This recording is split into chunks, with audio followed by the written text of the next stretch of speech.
be joined by Stephen Farrell, who is the host of the Staffing Playbook and the Director of Sales for Your Employment Solution. Stephen, super excited to have you on today. We're going to be jumping into topics related to marketing and sales, and really think it's going to be a fun conversation because one of the things we're going to be talking about today is how you are actually driving growth for your organization and seeing your 2025 is looking solid. And I'm excited for people to hear how you're doing it and learn a little bit more about the playbook. To kick things off, I'd love for you to just tell us a little bit about your background and how you got into the staffing industry. Yeah. Thank you, David, for having me on. I've been a big fan of the show, so it's an honor to be a guest today and to talk about two of my favorite topics, sales and marketing.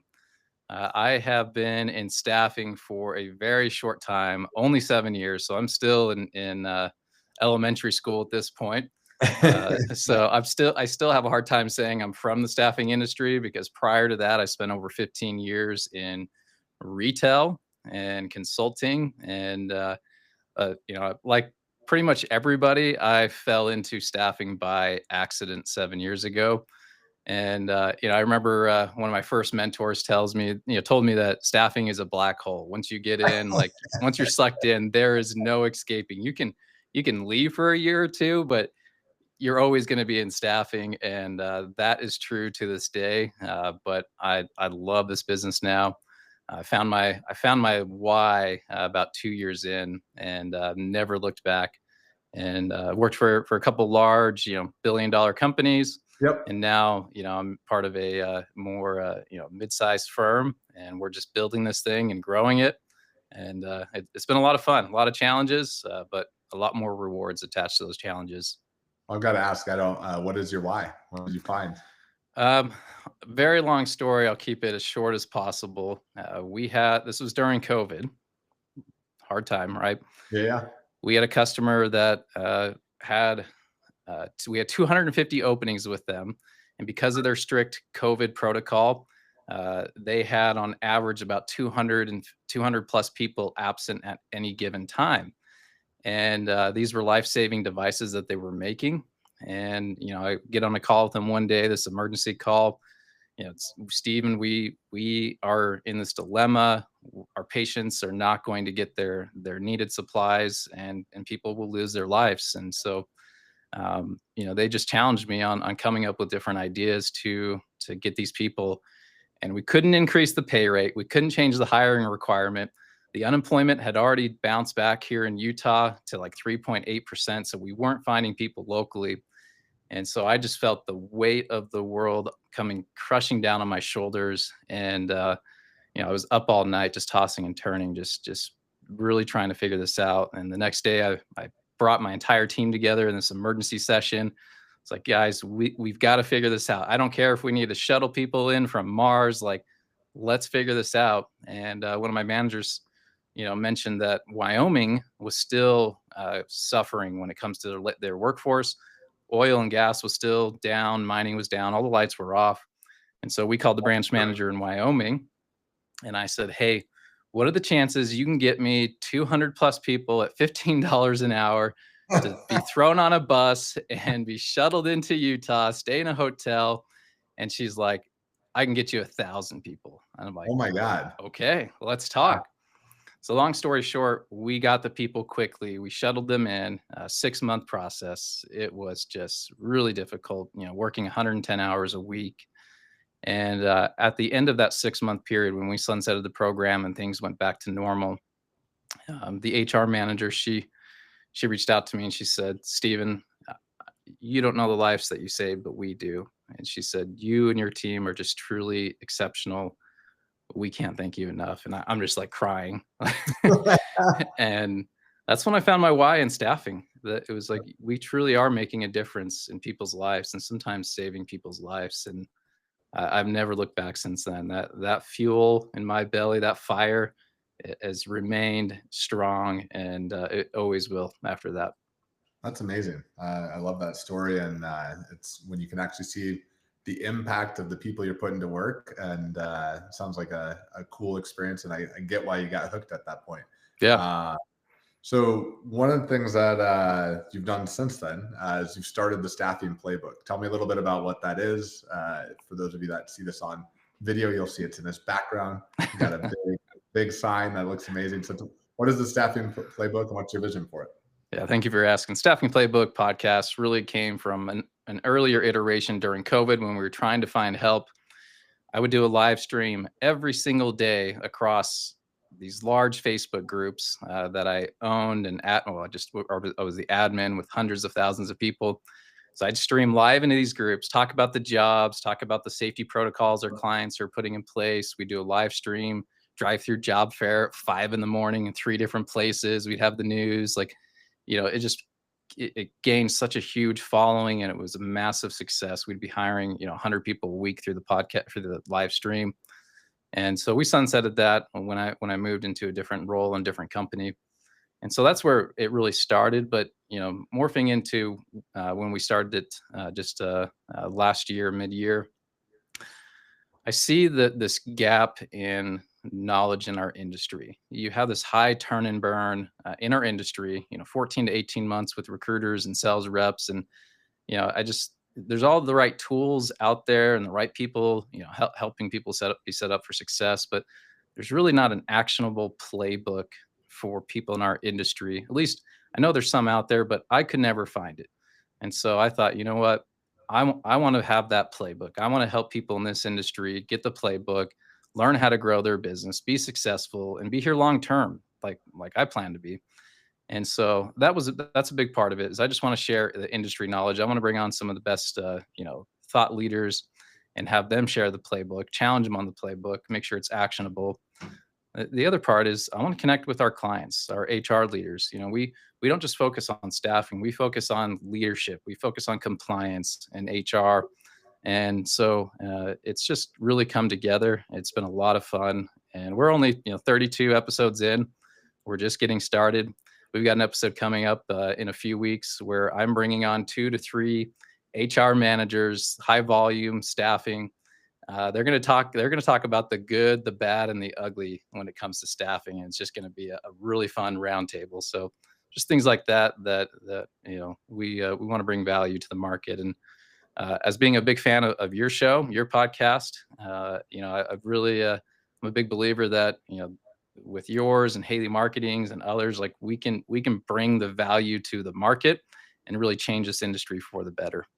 I love it. I love it. And you mentioned some of the challenges with the turnover, and I think it sounds like you're bringing good content to life, good strategies to life, and helping people kind of understand and navigate the industry. Are there, I guess, with the conversations you've had, the podcasts you've had, any kind of underlying components in terms of when you see companies that have good retention, when you see people that are not having that turnover, what are some of the core elements that you're seeing in those organizations? Yeah, I'll keep that one simple. The smaller firms have figured it out. People matter. They take care of their people. They invest in their people. They give them the time and the attention they need. Very individualized attention and training. That's what I see with the successful firms right now is really the smaller firms. I'm sure there's larger firms that have made this happen, but it's much harder at scale. And I know there's a solution to that, but today I'm seeing the real secret sauce in these smaller firms, being able to give that time and attention to their people to develop them. And they're more nimble, right? They can move faster. It's not when you're looking at adding software tools and automation, it's a very small expense, for a few people. But at scale, when you have 3,000 sales reps in your organization, you're looking at a multi-million-dollar annual investment, and that's much harder to do. Yeah, it is. It's always crazy to me as I feel like there's so many staffing agencies out there that just the cost of doing business is that you're going to have this like unbelievably high churn rate. And that's just how our industry is. And then you have people like Eric Gregg at Clearly Rated, who has the data showing like, here's how impactful that is. And here's what that actually means to your organization. And I think that focusing on retention, focusing on culture, focusing on training, making sure people have the right things in place is actually critical for driving profitable growth and doing so in a sustainable way. But it's definitely something that often goes underlooked. One of the It's not things, just about setting them up for success. Anyone can do that, but it's that follow through. It's that continued development of your people that I think gets lost, and that's why you see that turnover. yeah, I couldn't agree more. And one of the things that I know what the kind of the main topic we're going to jump into today, something that I'm excited to learn from you and have our audience learn from you, is you guys at Yes, Your Employment Solutions, you guys are outpacing the market. You're growing. Last time we talked, I think it was, you're okay with sharing the numbers in terms of the year-over-year growth? Absolutely.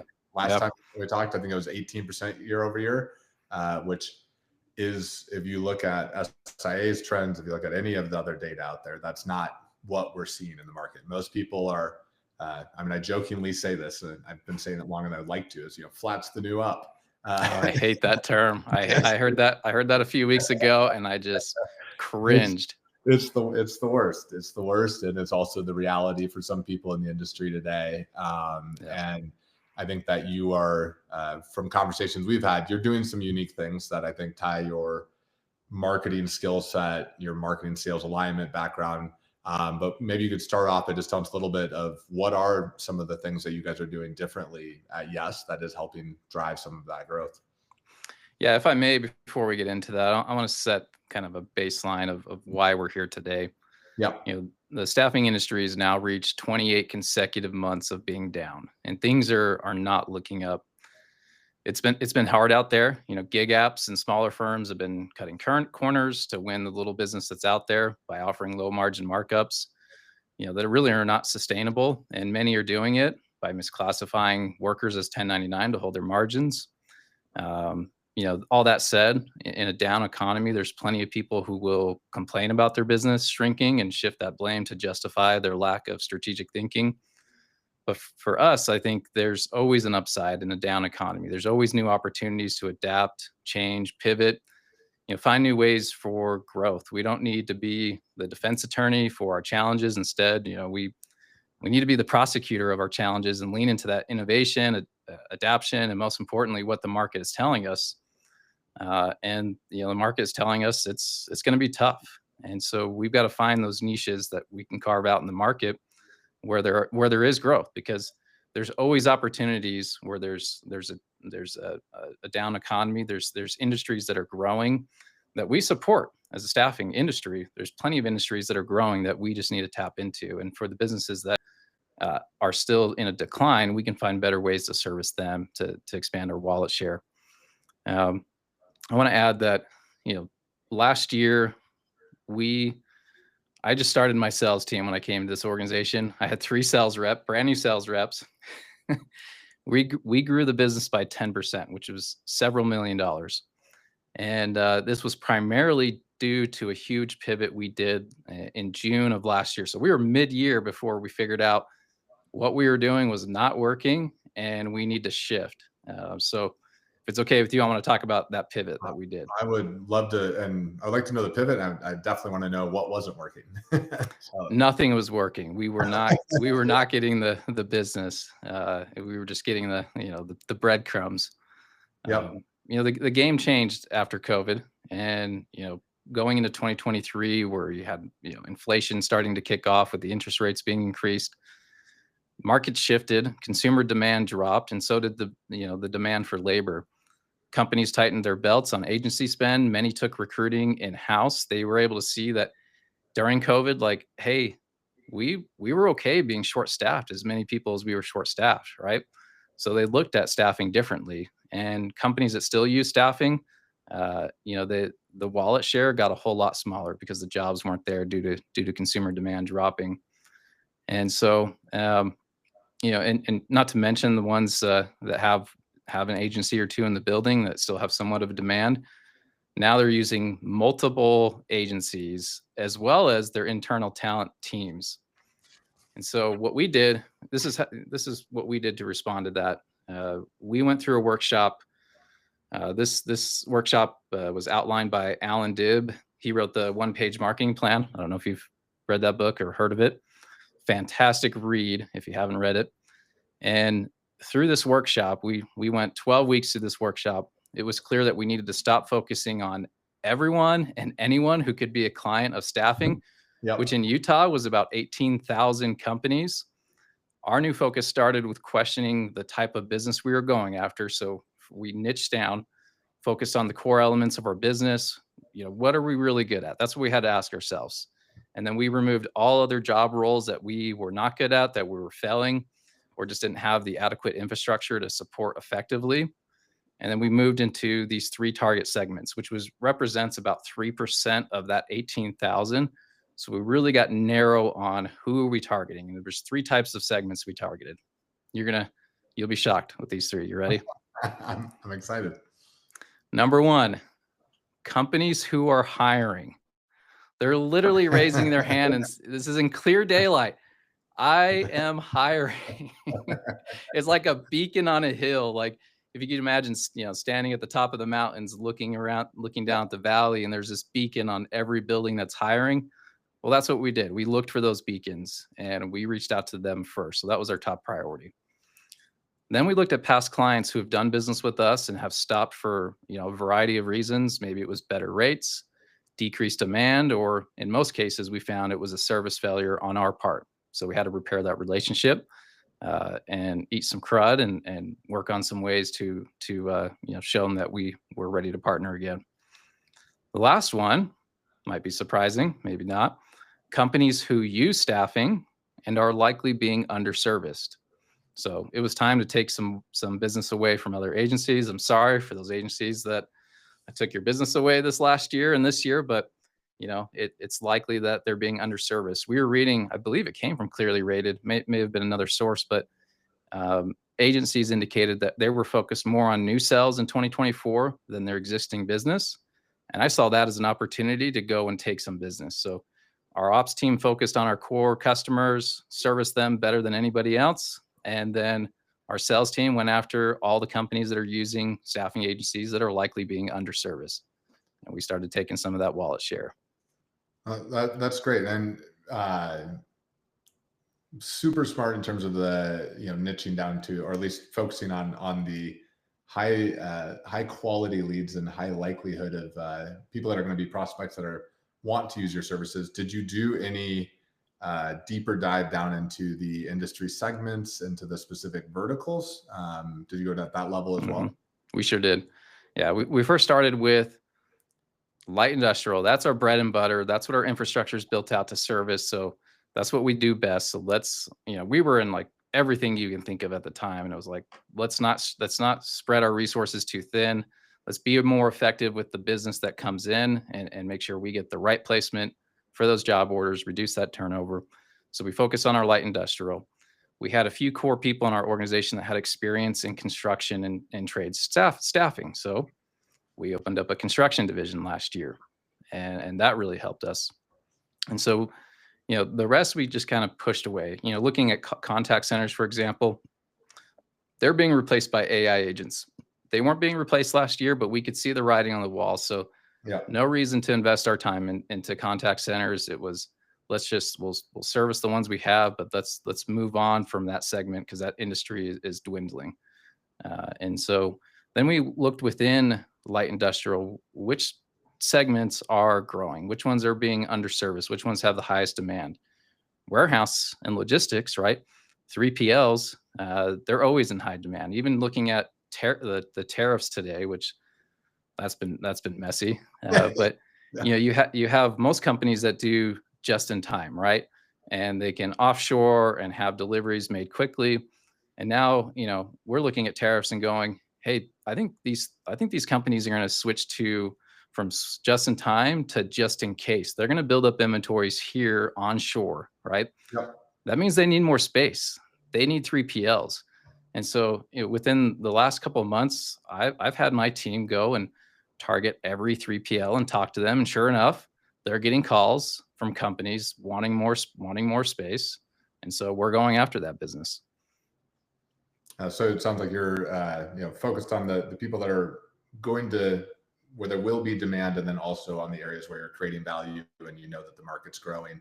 I know one of the other areas that you and I talked about briefly is just the sales and marketing alignment. But I think when it comes to like going out and driving new client demand, you guys are doing some pretty unique things in terms of the touch points, your outreach.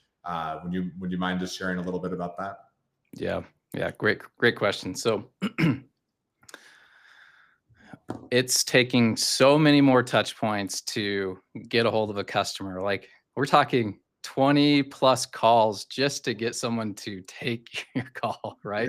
Or to meet you in person.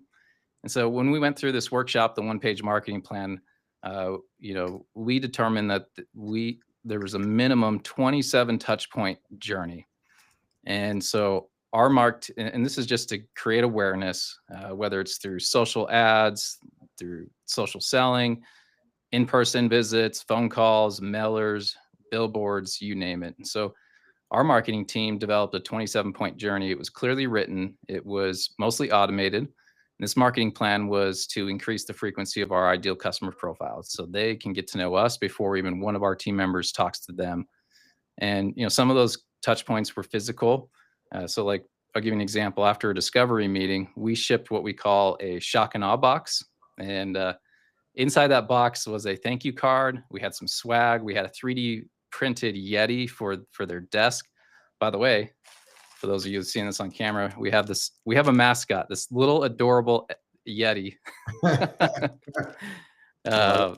So, that would be in the box. It also included a special message from our Yeti that outlines why we care and how we're going to navigate this complex employment environment together as partners. And so when most companies are cutting back on marketing spend, we doubled down. We even tripled down on our marketing spend, and it's proved to be successful. And it wasn't just the marketing side; it was also my sales team getting involved with social selling. So LinkedIn's a great platform to connect with your ICP, but as you probably see, everyone is doing it wrong, and so were we. Yep. I learned the hard way that LinkedIn should be treated like a networking event and not a spam everyone with our services platform, the whole post and pray. Yep. That's not a great strategy. Yeah, absolutely. And I mean, you mentioned quite a few things that are super interesting there. One, the term ICP. I mean, I know that also kind of ties into the niching strategy, but for those of you that don't know, ideal customer profiles. So Yes. an exercise that most should be going through. How did you approach that? Was that part of the workshop and the one-page marketing plan, or It what was that? Yeah. Yeah, I'll walk you through this. This is a fun story. So we needed our customer avatar. It's another way of saying ideal customer profile. And so we just asked each other, what do we already know about our customers, right? Some of our best customers, what are they doing right? Let's kind of walk in their shoes for a day. And then we went and asked one of our customers. His name was Ron Christensen.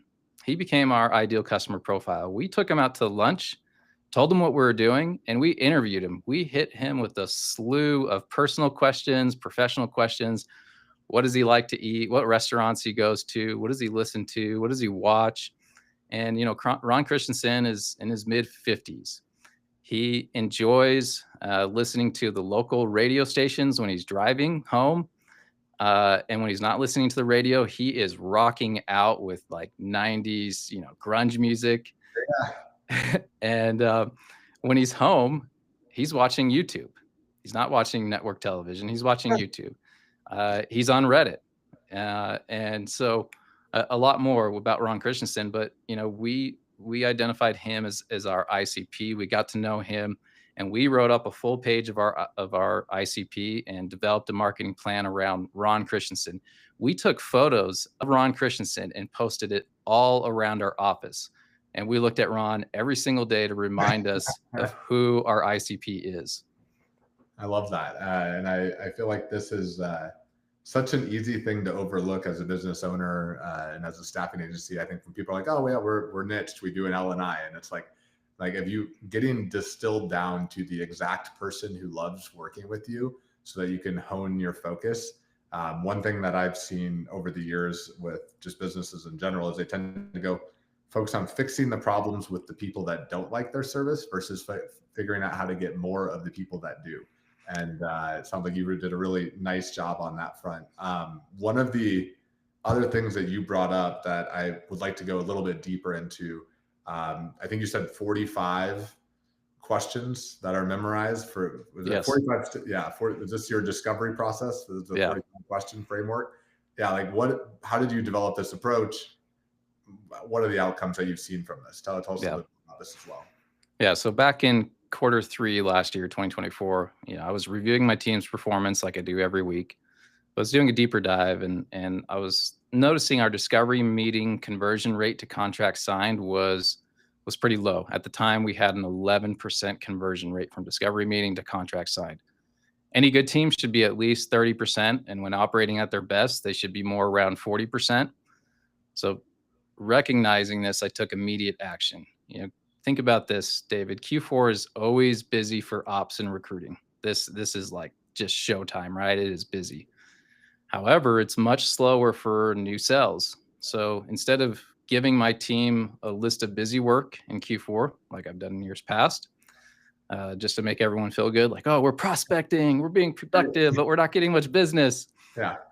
I decided we need to pivot and let's focus a large portion of our selling time, a third of it, in discovery meeting training. So over the next 3 months, this was in Q4, we memorized over 45 questions within what I call the discovery meeting dialogue framework. It's not that we ask all 45 questions in a discovery meeting. That's exhausting. You'll get kicked out. I tried it. Didn't work. The script was really more like 15 questions, but each question had 2 to 3 variations to be applicable to different situations. And I want to preface this. The goal wasn't to sound scripted, to be scripted. The goal was to have the ability to access the right question at the right time, and just let it come naturally. If you think about this, in your early childhood, you were taught a script. Please, thank you, how are you, how was your weekend? These are all scripts we learned early on, and now it just comes naturally. And that was the goal here, and it worked. It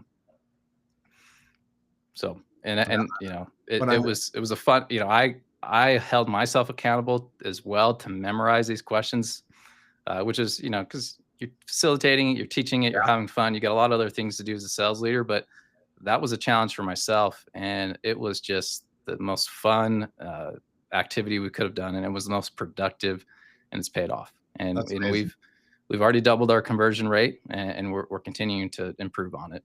That's incredible. And to come up with those questions, collaborative effort, where you kind of get everybody together and talk about, like, how do we identify, like, was that the approach?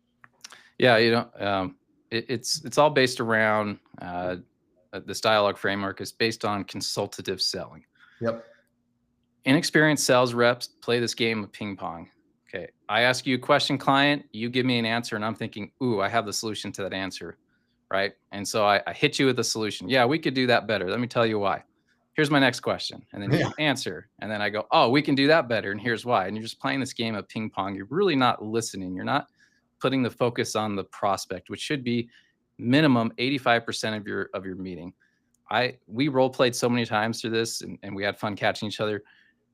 We would never allow each other to say, oh, here's what we can do, or, oh, I understand that, we can do it better, which is just natural, right? You want to solve that problem in a sales rep. It was like, no, shut your mouth, continue to ask really good questions, lean into their answers, unpeel those layers.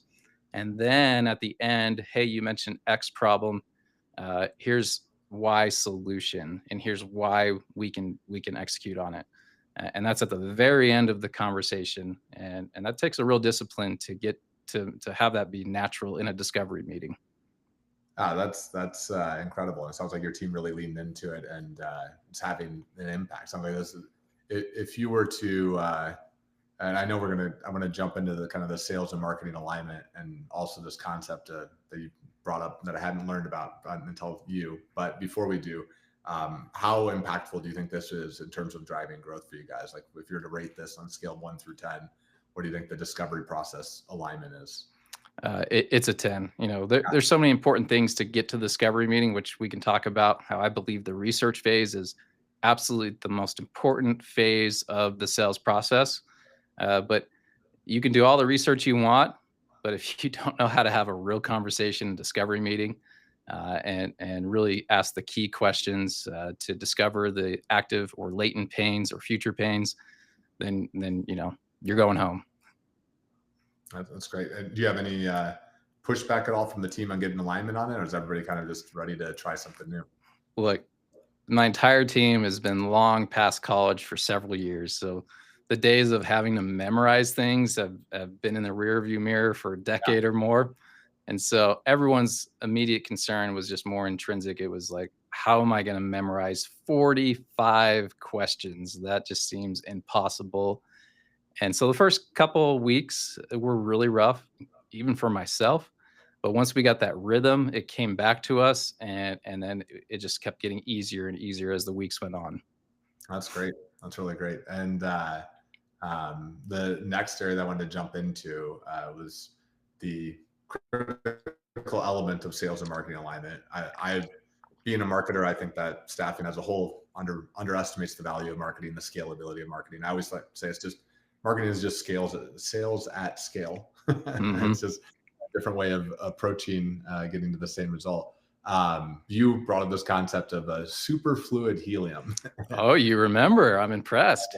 I had never heard of that and had to go Google it and figure out what it was. And I always like moments like that. So tell us a little bit about what that is and how that ties back to your sales and marketing alignment. Yeah. So just like teeth in a zipper, sales and marketing have to be aligned. If one of those teeth is off, it's just unaligned or broken, you cannot zip that jacket up, right? And if you're on Mount Everest with one of your thick, coats, and you've got a broken tooth in that jacket, when those links are busted, you may not be making it off the mountain. And I think sales and marketing is just as crucial to be aligned, just like those links on a zipper. And so the concept of superfluid helium, and the viewers can correct me because I read this years ago, but the concept is sound. So superfluid helium, when it's taken down to a low temperature, near zero, it becomes really unique. So it can defy the laws of gravity. If you put superfluid helium in a jar, it can move up and down the jar.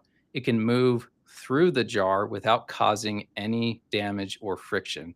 At the molecular level of superfluid helium, the atoms being billions of atoms everywhere, they align and become one, right? They're one. And so they can move through fixed objects without causing any friction against any other atoms with themselves or the object they're moving through. And so that's what sales and marketing needs to be. They need to be fully aligned as one unit. They have two different strategies, but one purpose they're aligned with: zero friction. And when you can accomplish that, which is a lot of hard work and it's always ongoing, the sky's the limit. And it's been a huge part of our success is being aligned with marketing and marketing aligned with us. That's incredible. It's fun to learn about a new concept. And I think that your growth kind of ties back to the importance of the alignment. And I think that you've done a good job of connecting all of those dots in a meaningful way that most, I think, should aspire to do. When it comes to kind of like what's next and where you're going with Yes, what do things look like? What are some of what's the playbook from here? David, we're just getting started. It's again, with the economy where it's at, those are real problems that we're all facing. Yeah. But it's kind of like the big think idea. You think about it, your IQ is probably 170. Mine's probably, barely 90. Okay. I'm right there with you. You put our IQs together and all of a sudden we've got an IQ of 200 plus, right? And so moving forward, it's really bringing the best talent in the room in all areas: operations, recruiting, marketing, and sales. And we have a vision, we have a goal to hit a certain number over the next few years. And so we're all aligned, we're all pushing ourselves, we're all being strategic thinkers.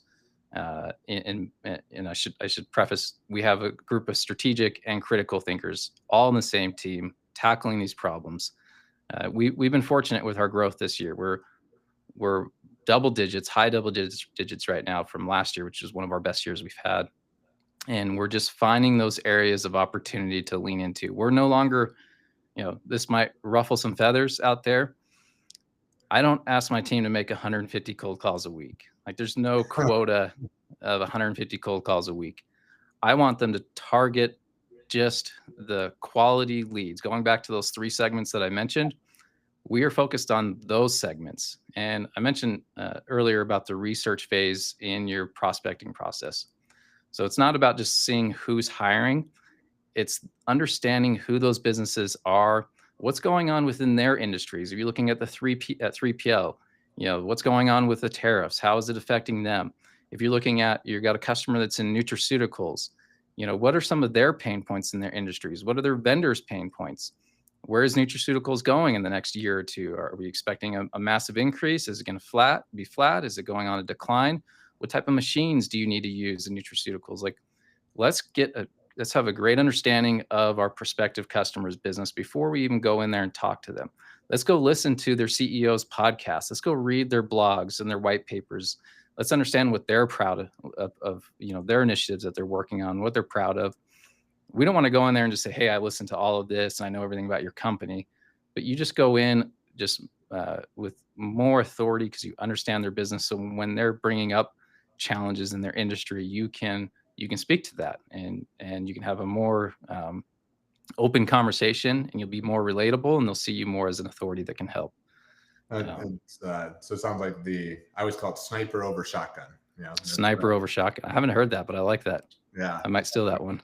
Yeah, I feel like over the last few years, it's especially with the rise of automation, right? Like it's like 5 years ago, 8 years ago, is like not everybody had email sequencing tools and recruiting automation and sales automation. And now it feels like, to cut through the noise, you're doing a really good job of guiding the team on doing that research element and getting them to go deep. How has it been to get people to actually embrace that approach? Because I feel like that's something I've seen teams struggle with, where you tell people wanting to go deep, instead of 50 cold calls, make 15 deep, like insightful outreaches. I've seen that where people try to apply that approach and then they go do it and they're like, I went 0 for 15. It doesn't work. What are some of the ways that you've helped get the team on board with that and change that mindset? Yeah, here's the thing. Telling is one thing, doing is another. If you go watch an NBA game, is the coach, up in the suite leading the game from a laptop, or is the coach out on the court? The court, right? The coach is on the court. I almost said field. Field, yeah, in the field, right? So the coach is in the field, on the court, working with their team every single day. If you're a sales leader, if you're not out with your team every single week and your sales are down, you're not meeting projections, well, there's where that's one place you can start, right? Get out there, be with your team, reinforce what you're asking them to do it yourself.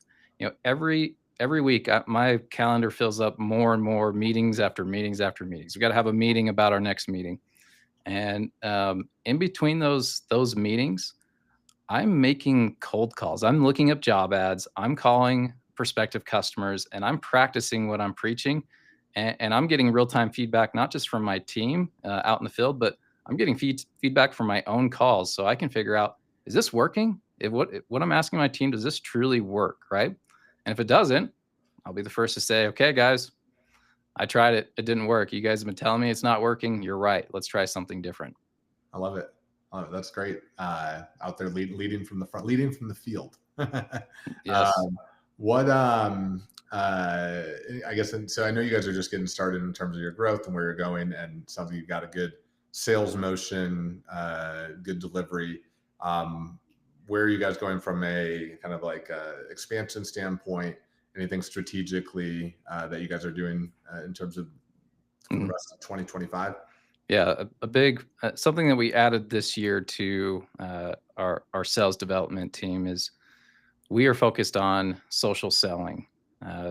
We are no longer just posting about us or our company on LinkedIn. Like we are connecting with our ICP. We're liking, we're engaging with them. We're producing content like our podcast, for example. We have ebooks, white papers, you name it. We have a customer listening event 3 different events scheduled this next quarter, where we are bringing in the top HR leaders from the top employers into a room to talk to them about That's employment amazing. in 2025 and beyond, and what their struggles are, and what are they looking forward to. And it's literally a whiteboard session where we're workshopping the problems. We're leaning into one HR manager that has 400% turnover and is pulling out her hair, does not know what to do, and another that had around 400% turnover and is now down to 15% turnover. And we're letting these two talk to each other. What is this person doing that they're not? And so this is another way to establish ourselves as an authority in the space, because we're bringing the best and brightest into a room to talk about the challenges and come up with the solutions. So we're just getting really involved with our ideal customers. We're bringing them together, and we're connecting with them in a genuine way. And I believe that's what's going to set us apart in the future. For expansion growth, I'm working to take this company national, and we have to not only have a strong sales team do that, but we have to have a strong operations team, and that I know is a big focus in this industry. Is we have to stop being transactional. We've been treated like a commodity, and we've deserved that treatment as a commodity. We have to move into that trusted advisor position. And the interesting thing is, you look at any organization, you look inward, you have that experience, that knowledge, that authority, and it's about showcasing that authority by social selling on LinkedIn, providing great value on LinkedIn, by bringing customers together. There's a lot of ways to share that knowledge you have in your organization, and consult with your clients on a regular basis. You have to bring real data to the conversation. You're probably familiar with Lightcast, very expensive tool, 100% worth it. No affiliation, Yeah. but we use Lightcast every single day in our prospecting efforts, as well as on our operations front. They're taking that data from Lightcast into their client meetings to really help our customers see the bigger picture of what's going on in the market and how they can adapt to it. The economy is struggling, but as a sales rep, you have your own ecosystem. You have your own market that you're assigned to, and those ecosystems can be very different from what's happening across the country. And so my sales team is leaning into their ecosystems and trying to find those areas they can carve out to make a difference. That's really impressive that you guys are doing all of that. And you mentioned the importance of the operational effectiveness, the delivery side of it. So it sounds like one of the ways you're creating unique value, it's understanding the market, understanding the voice of the customer, having like a true sense of what their challenges are so that you can partner with them. And I know a lot of agencies right now are moving, accounting finance side, we're seeing a lot of them shift over to statement of work, where they're literally taking on projects, IT as well. What are some of the things that when you are going to a customer, how are you positioning yourself? What are some of the unique value props, if you're open to sharing that, in terms of how you guys are doing things differently from an operational perspective? I have so many thoughts on this.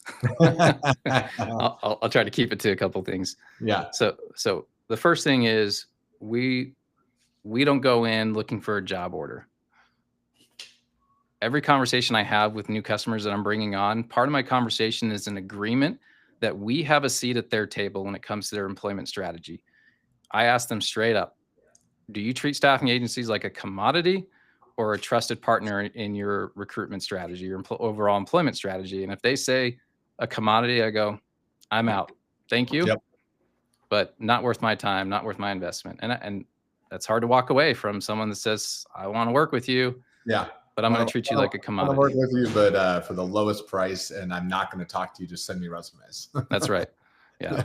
And so that's the first thing is we want to we set the expectation that we want to have a seat at the table, and it's not because we're asking, it's because we're going to earn it, right? We're going to show you that we can bring value, and we're going to put in timelines. Like if as soon as I've got you signed up as a customer, here's our plan to set you up for success. Here's our recruiting plan over the next 3 months.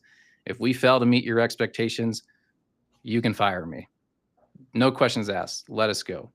But if we meet your expectations, I'm going to be increasing our markup by 2 percentage points or whatever percentage point that's appropriate. because we're going to show that we can save you more in the long run with our services and our talent than what you're getting with your 27% markup with all your other agencies.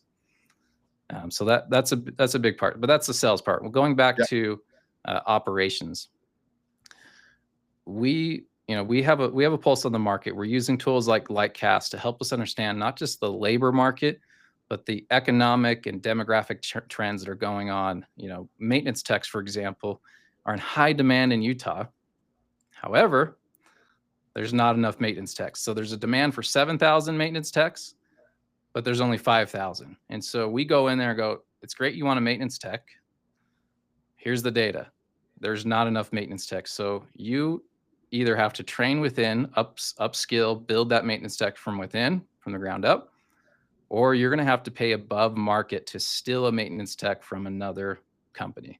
So we bring that data in. We help them just see clearly what they're up against, and then we let them make that decision. So that's part of becoming a trusted advisor with your companies, is we're coming prepared to help them understand the market.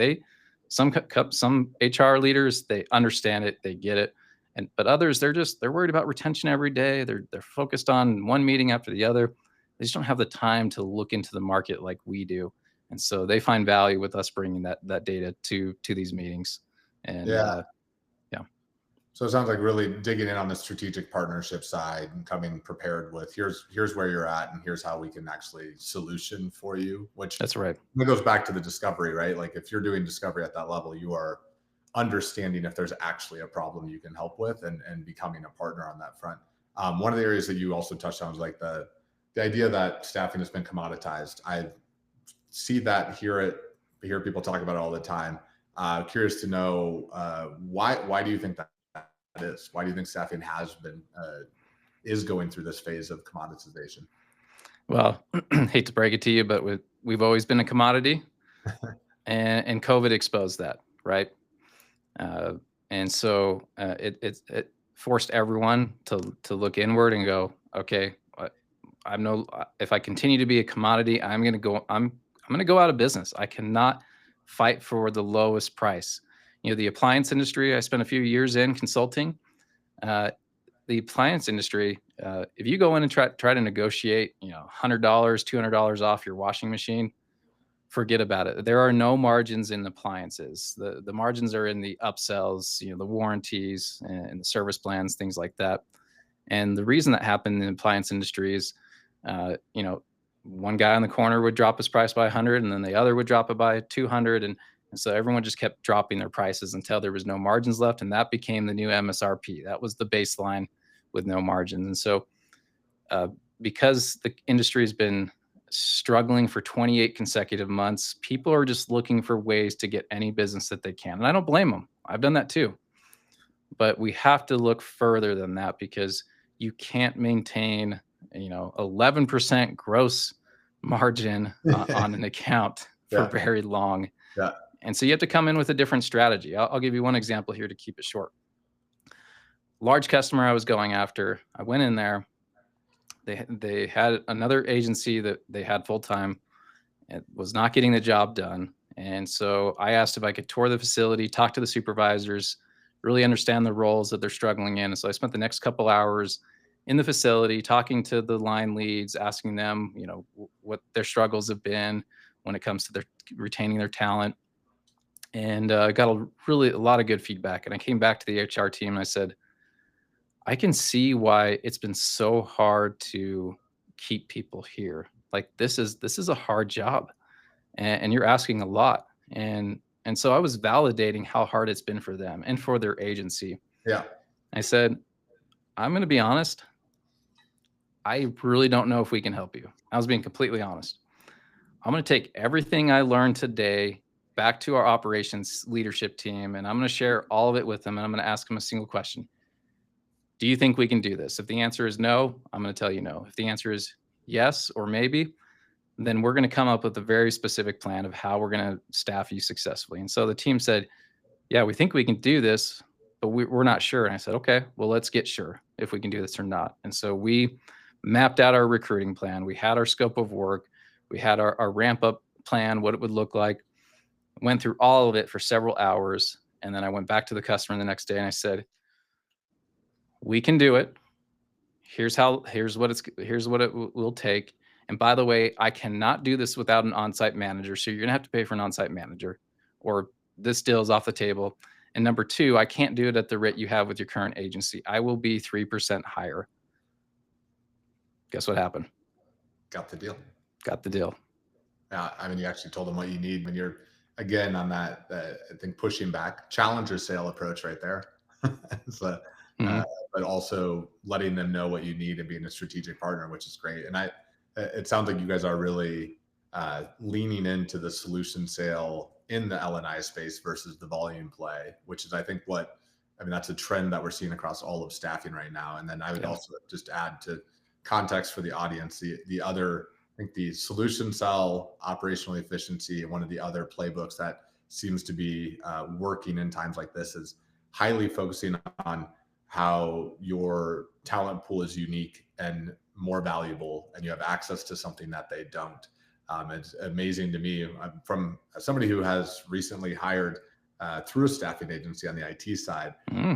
I actually I did a competition, job board versus the agency, and I let them know. I was very transparent about it. But I was like, the thing that gets me is, like, if you're sourcing your talent from the same exact job board that somebody has access to, and Indeed is currently selling directly to your customers, and you're saying that's where we get all of our talent, I think that it can be a hard position to be in. And one of the ways that Dan Morey was just talking about was that, using your talent pool, the solution side of it, as your unique value proposition as you go to market as well. So it sounds like you're on track on both of those fronts, which is amazing. Well, you have to have well-equipped, experienced recruiters sitting at the desk, finding the right talent, and even recruiting the right talent away from other organizations. Even in the high volume, you get an order for 200 people. You cannot do what we did in 2021 and just, oh, David, you got a pulse? Great. Yeah. Here's your badge. Yep. Those days are long gone. Even if the client's like, just get them filled, I don't care. No, they do care. And if they don't care, certainly their trainers and supervisors care, because they're the ones that are dealing with the personnel every day. And so you have to treat every single hire out of that 200 like it was just one hire, and the account hinged on getting that hire right. You have to treat every hire like that. I actually don't know the data on this. Do you guys measure any of the, like, retention or the quality compared to what they were doing internally? We do that with every customer. We want to know their attrition rates, and then we want to benchmark that against ours. That's amazing. So you're basically going in and saying, like, okay, you guys are hiring and you have a 30% turnover with your hiring process. Let's look at where we come in, and you can actually show them our hires stay on contract longer. And so you can actually prove value from that perspective as well. That's right. I love that. That's great. Well, with that, we're going to switch over to the speed round. This has been an awesome conversation. Got two last questions for you, because I know we can for, I think, probably the rest of the day. And let's do it. We can go on for hours if you want. So I noticed you've got a bunch of books behind you. What is the most influential book that has changed your approach to business or life, for yourself, and or that you've gifted the most to people? That is such a hard answer, because I was never a big reader. I was not a good student in school. I had severe ADHD, and about 10 years ago, it's a problem, right? About 10 years ago, I just found this this love for reading, and I'm not talking about novels, fiction. I'm talking nonfiction, like history books, self-help, new age, crazy stuff. Like, I love learning new things. And so I read about 170 books a year. Wow. And that's impressive. It's not because I'm some sort of crazy speed reader. I thoroughly enjoy reading it. I don't watch TV.